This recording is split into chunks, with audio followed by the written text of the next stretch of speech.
When we finally get to tell the story of our midfielders, those that played for our great clubs and our national team, them that made it their business to entertain us in the pitches, them that made it their duty to follow the ball around as we cheered them on, we must spare some space in the Hall of Fame for one Nicholas Muyoti. A player so good that if we denied him a place in the Hall of Fame, where we have chosen to hang the jersey of the greatest to ever grace our pitches, we will be doing him a great injustice.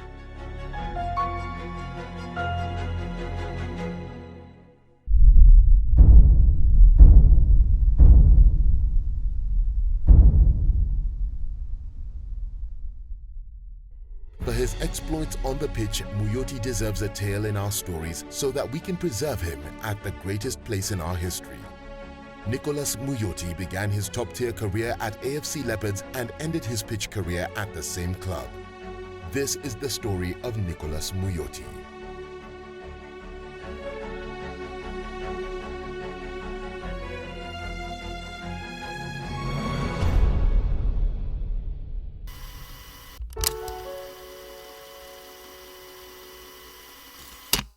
When the sun shone upon the earth in 1976, it is not the only thing that comes alive and afresh in the capital city of Nairobi. A bubbly baby boy had since arrived in the wake of that morning. Nicholas Muyoti had blessed the world with his presence. My parents lived and worked in Nairobi, and I grew up at a place called Madaraka Estate. I think at the time Mickey Weche was one of our senior players there. So we had a tournament called Weche Cup, and I think that's about the time I started getting interested in football. Muyoti attended his primary school at Our Lady of Mercy Primary before moving to Mumias Boys Primary School, where he sat for his KCPE examination. Thereafter, he proceeded to St. Paul's Amukura High School in Busia County, soccer giants by then, and finally ended up at Upper Hill High School, a powerful soccer house in Nairobi and a school that had produced some of Kenya's great. I moved to Amukura High School. So at Amukura, I thought I would find maybe gymnastics there, but it wasn't there. So I just decided to concentrate on football. So that's when I started playing again, and it was interesting.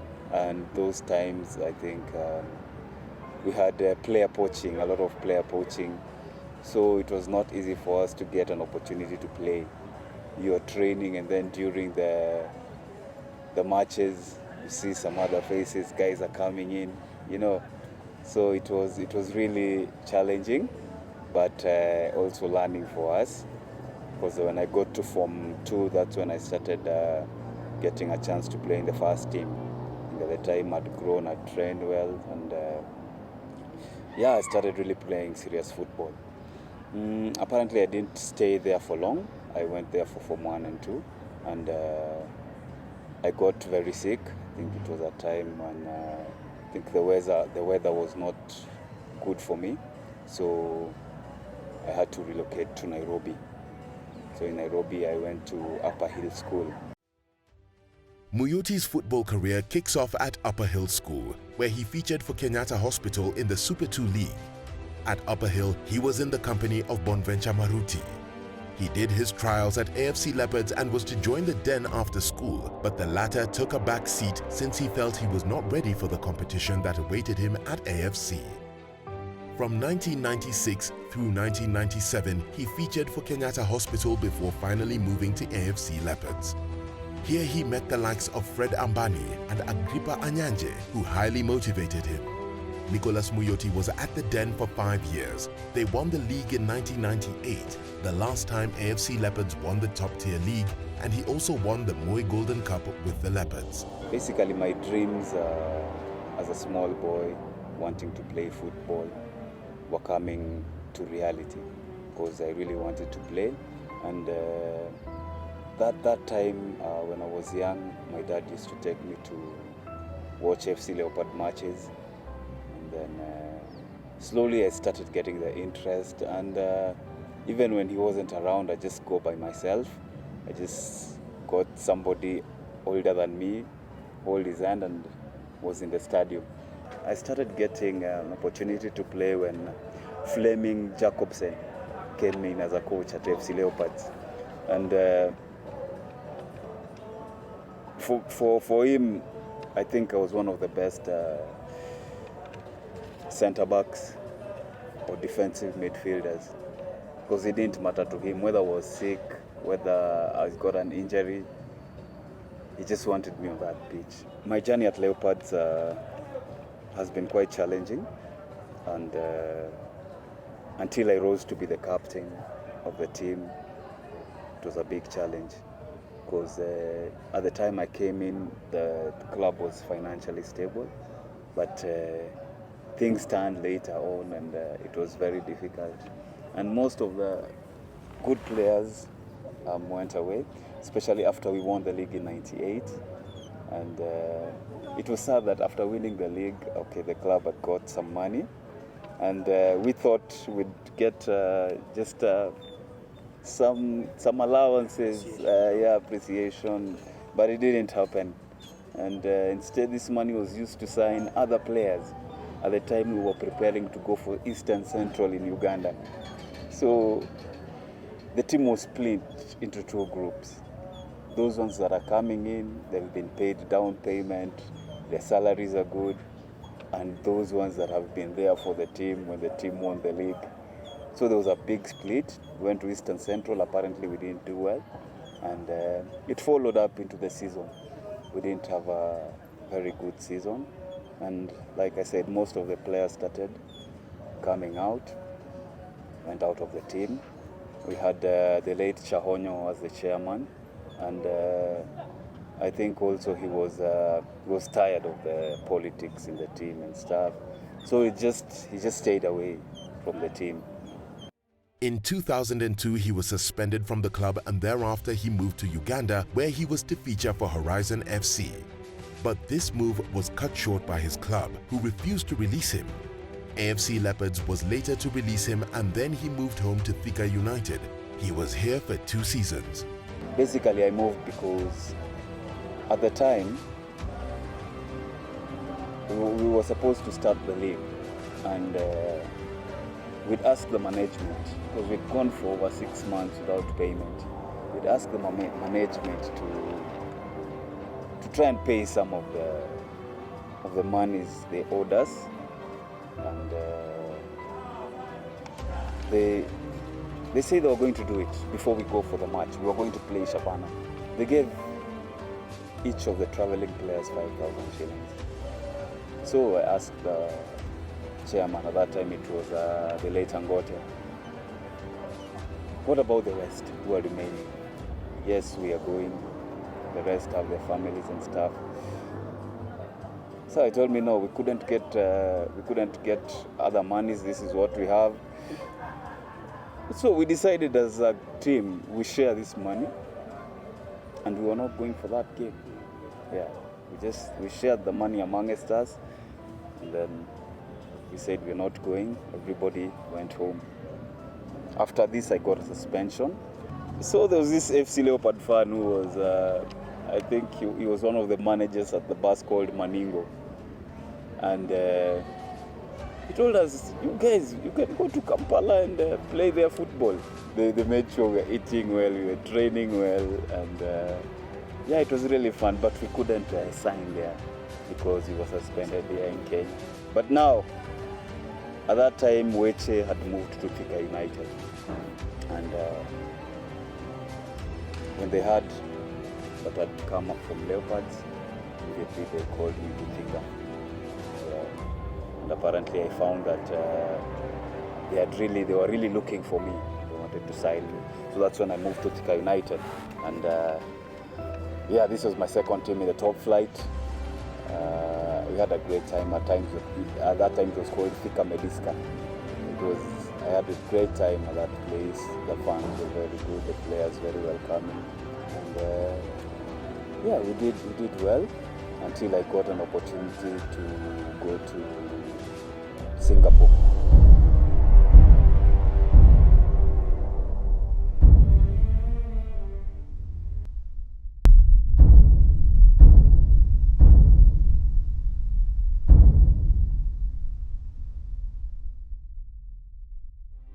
Muyoti finally decided to go international and decided to pitch camp in Singapore alongside Anthony Madenge. Madenge, who was to later leave Muyoti behind in Singapore as he tried to get a club to feature for. While in Singapore, he spent most of his nights at the airport having no place to call home. But that is not this story. I had an agent called Simon Weissman, and he was doing some jobs in Singapore. So he told me and Anthony Madenge, if you guys can get fare, you can come around and then you can have some trials. There's a guy that saw me, he was called Colin Chi. He was a businessman there and he wanted to start a team. So he saw me and he thought I'd join. And to start this African team. His dream was to have an African team playing in the S League, Singapore League. So he told me, yes, this is my plan, this is what I want to do, and I think you are one of the guys I think who can fit there very well. Though I need some other guys. If you can get me some guys also from Kenya, that would be good. And then, we have a team here, an African team, an all-African team. So, I came back to Kenya. I got how many guys? 6 guys. It was after some time that he got himself a team, Paya Labour. They took him in and accommodated him. It was an all-African team. Here he suggested other players, Eric Muranda, Thomas Miketi, Edwin Nandwa, the late Sunday Juma, and Christopher Wakesa to link up with him at Sporting Afrique. The club's name had to change to go with its all-African themed players. We had a team.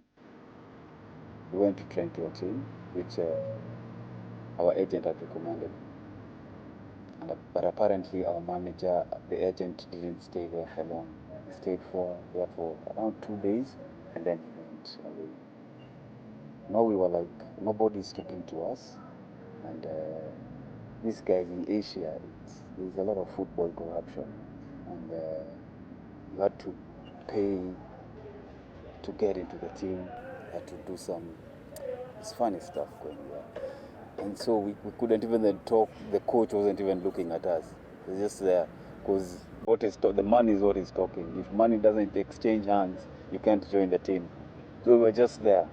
Here the league was not more for the play, but for the betting purposes. As Kenyans, they had a problem with that, as other players could easily sell the game without much concern. That was the purpose of the team to begin with. Most Kenyan players were later to be dropped since they were not easy with the idea of selling matches.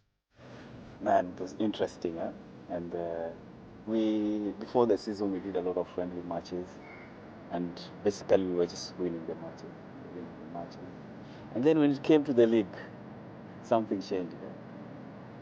We were just losing matches unnecessarily. Okay. And as a captain, I was raising questions because we were conceding very easy goals. And there's this day after a game, I say, no, this can't go on. We are into the 4th match and we are losing. People are doing dubious schoolboy mistakes. I couldn't let that go on. And during the meeting, I was called by the boss. Leave that meeting and come to the office immediately. Okay. So I went there and he knew what was happening already at the camp. So he told me this and this is happening. Yeah, you didn't know as a captain, but I'm paying you because we get money from gambling. And basically now, for me, this was the end, because I couldn't get into that. And I just told him, if it's this way, then me, I can't. Muyoti was off again. This time, he was heading to ply his trade in India. He was in India for 1 season at Churchill Brothers FC. He was later to link up with Boniface Ambani at Sporting Club De Goa of East Bengal, India. He was never featured for the club. He sustained an injury during a friendly match. He was away from the pitch for 1 year, only working as a coach for the Thika United junior team. He was a coach from Morocco. He was coaching in Singapore, and he'd moved to India. And normally they used to have a game where they play East and West, and he had chosen me to play for his side, and he'd moved there. I think he saw the opportunity for me to play in his team in India, and there was another Ghanaian stopper who had gone for holiday and wasn't back. So he told me to come see. They see me train. I go, I do the trials. If I'm good, they sign me. If I'm not good, they bring back the Ghanaian player. So I went there. I trained for a week, and they saw I was good enough. And this is when I got an opportunity to play in India for Churchill Brothers. Another team spotted me. The team had signed Boniface Ambani from East Bengal. And the coach was Nigerian, and he also saw me then. He also signed me. So I was in the same team with Boniface. Apparently we were all in India, but we didn't know that I didn't know he was there. So I think he was watching on TV and found out from the TV that I'm also in India. I couldn't play much because just before the league started, a week before the league, we were doing a friendly match and I got an injury. My hip I just had it. I was going to hit the ball and I had a loud noise in my hip and I just fell down. After 1 year of treating his injury, he was upon his feet again and was to feature for Karaturi Sports in Naivasha for 1 season, after which he moved to Nairobi where he established his next home at Sofapaka. By the time of finishing the first leg, I had an opportunity to go to Sofapaka, but I wasn't ready. I just knew I wasn't ready. I just said to myself, you need to play the whole season and then you'll be ready to make your next move. So at Sofapaka, at the time, Robert Matano was the coach, and there were some issues and he was fired, and a coach from Uganda came in, Sam Simbwa. And when the coach came in, I think, I don't know what happened, I'd lost favor with the coach. He started putting me on the bench, and I was looking at a situation whereby the season is going to end. I need to have a team, and this coach is not giving me an opportunity to play. So I really worked hard, and thank God when the season ended, Leopards were doing a follow-up on me, and I was called back to Leopards. The year is 2010, and Muyoti says he went back home after featuring for Sofapaka for 1 season. Home to him is AFC Leopards. He wanted to end his career at the Den. So in 2013, I hung my boots. I call it quits. And so this is where I basically ended my playing career. Here he held the midfield for as long as he could before he was appointed as an assistant coach player before becoming the team manager. In essence, the midfield holder was in the process of hanging his boots. Here is his all-time best 11 at Harambee Stars. In between the poles, Francis Oniso. Position 2, Issa Kassim. Position 3, Adam Shaban. Position 4, George Waweru. Position 5, Philip Opio. Position 6, Nicholas Muyoti. Position 7, Hilary Echesa. Position 8, Walter Odede. Position 9, Dennis Oliech. Position 10, John Baraza. Position 11, Titus Mulama. At AFC Leopards, in between the poles, Muhammad Fwaya. Position 2, James Khaimba. Position 3, Francis Odwor. Position 4, Zablom Amanaka. Position 5, Wycliffe Jumba. Position 6, Tom Juma. Position 7, Philip Ouma. Position 8, Nicholas Muyoti. Position 9, Boniface Ambani. Position 10, Omar Banza. Position 11, Rogers Muhanji.